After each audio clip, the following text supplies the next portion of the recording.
Hello, friends, and welcome back. So, guys, tonight we need to talk about something bigger than just a tunnel. A federal court has blocked the Trump administration from freezing funding for the $16 billion Gateway Tunnel project. Yes, guys, and this isn't just another courtroom headline. This is about the power, priorities, and the political strategy. So, guys, let's break this down clearly. Congress had already approved the funding for this massive rail project connecting New Jersey to Manhattan. These tunnels are 116 years old. So, guys, let that sink in. 116 years, they are deteriorating. Engineers have warned for years that if something fails, it wouldn't just be inconvenient, it would cripple one of the most economically important corridors in the United States. Yet the administration froze the money during the government shutdown and even declared the project terminated. Construction also stopped, and thousands of workers were sent home. Real paychecks disappeared overnight. So, guys, now here is my unique view on this. Infrastructure should never become a political weapon. If the Congress approves the funds and states begin the construction, freezing that money mid project isn't just the tough negotiation, it's destabilizing. And whether you support the Trump or not, we have to be honest about the consequences. When funding runs out on a $16 billion project halfway through, costs don't just pause, they explode now. Restarting large scale infrastructure projects can add the hundreds of millions, sometimes billions, in extra expenses due to the delays, contract penalties, material inflation, and workforce disruption. So, guys, that means the taxpayers ultimately pay more, not less money. But let's also look at the other side. Some supporters argue this was about the fiscal discipline. They will say that the federal government shouldn't blindly fund the massive projects without reassessment. And that's a fair conversation. Accountability matters and oversight also matters. However, once funds are legally approved by the Congress, reversing that decision through the executive pressure creates instability in how government functions. If every administration starts canceling projects approved by the previous sessions of Congress, we create a cycle of chaos.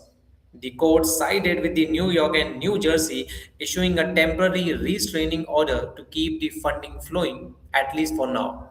Acting officials say nearly 1,000 workers will return to their jobs.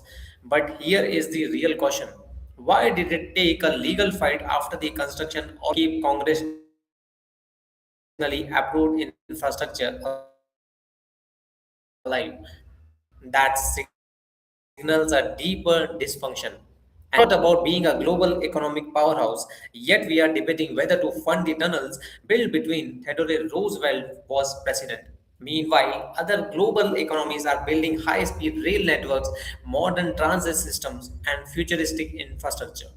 We are arguing about keeping century old tunnels from collapsing.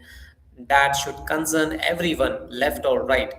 So, guys, if this tunnel fails tomorrow, it wouldn't be Democrats or Republicans standing on the platform.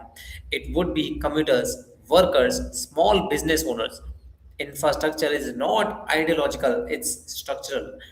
And it determines whether cities grow or decline, whether the businesses invest or leave, and whether jobs expand or shrink. Now, the White House hasn't clarified whether it will fight this court decision or restore the funding, and that uncertainty itself creates a risk. Investors hate uncertainty, contractors hate uncertainty, and workers also hate. The longer this drags on, the more expensive it becomes.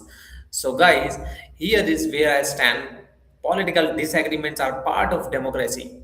Budget debates are necessary, but once the legislative branch approves funding and a project is underway, turning off the tap midstream sends a dangerous signal about stability. Governments must be predictable.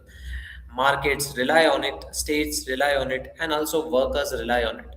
And why I want to hear from you guys, was this a justified fiscal stand by the administration or was it a reckless political brinkmanship that put the infrastructure and jobs at risk?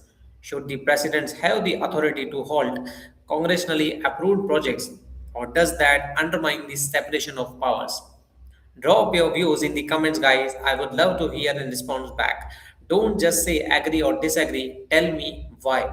Share this live stream if you think infrastructure should never be political or if you think federal spending needs tougher control. Let's have a real debate, not just the party slogans. Because at the end of the day, this isn't just about one tunnel, it's about how America builds or doesn't build in future. Thank you so much for watching and joining with me today, guys. And we'll see you guys in the next video. Till then, stay healthy and take care. If you like this breakdown, kindly give it a thumbs up and subscribe to our channel for such amazing updates. Thank you.